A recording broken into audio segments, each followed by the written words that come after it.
guys kana mazogara kuna na baba vakanyanya kuna na baba vakanyanya guys kana mozogara. Kune dzimwe type dzana baba type idzodzoka kuseri manje guys, kuseri vana baba ivavo nyaya yacho na guys kana ndikakudzai hamufaniri kuseka imi. Ndisati ndapinda munyaya yangu guys dati kwazai mese munofara here kwese kwamuri kumativi mana enyika kuri sei ikoko kwamuri. Nyaya iri pano yakamira yakadai. Pane musikana nemukomana kuda vaidanana here then ndobva vanetsana. Mungoziva zvinoitika mumarelationships, vanhu vanonetsana nokudii vakunetsana pepe vanhu vano vakuda kudii kukaurisana manje.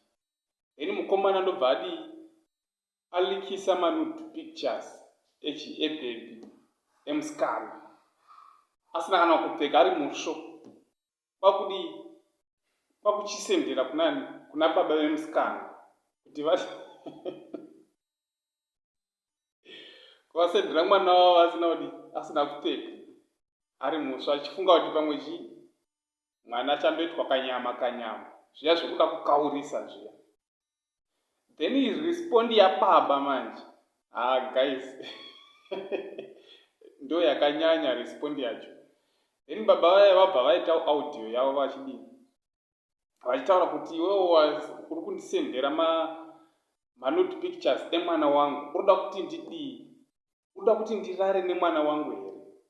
Ini ndakazvara mwana wangu ndichiti agorara newe, iwe wakundisendera kuti ndione mapictures emwana wangu asina kupfeka, uroda kuti ini ndichirara naye? Ndo mazvarira ndakamiita, ndakamuzvara kuti imimi vakomana murare naye kwete kuti inini. Manje ini ndinokurova ndinoda kutsvaka ndonyatso kana wachifunga hanzi ini mwana wangu handimurovi haana kana mhosva, ane mhosva ndiwe wewe wandisendera manude pictures. Maidananazve kana maidanana manetsana wakuchindisendera manude pictures uchitifunga pamwe ndodii ndinorova mwana. Ndinoda kuti kutsvaka iwewe mudhara avava iyeye guys, avava kupenga mazuva here anoda audio yacho naka guys. Audio unongotora nhamba dzangu comment section mozvinzwira ndokuisira audio yacho pawhatsapp munyatsonzwa mudhara achivava kudya marasha, kudya magaka mambishi kuvavira mukomana kanzi mwana wanga haana kana mhosva, iwewe wandisendera manude ndiwe une mhosva. Ndiri kutsvaka ndichakubata zvangu. Then ndazoenda kucomment section guys. Ndaenda kucomment section ndobva ndatora mascreenshots ndo amuri kuona kumaside awo.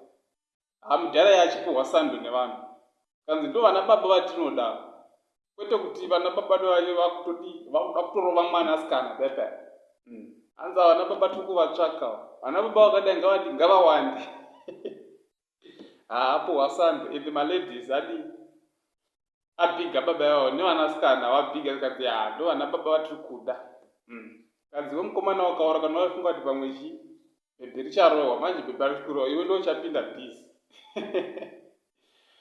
guys ndonyaya ndangoya nayo guys, munzwewo kuti muionewo kuti zvakamirawo sei guys, mutaure maonero enyu. Ndichiti kune vasati vasubscribe to this channel guys, hapana chekumirira, please subscribe, click your notification bell kuitira pese pano upload the latest video guys hamudarikirwi. Thank you guys, blessed.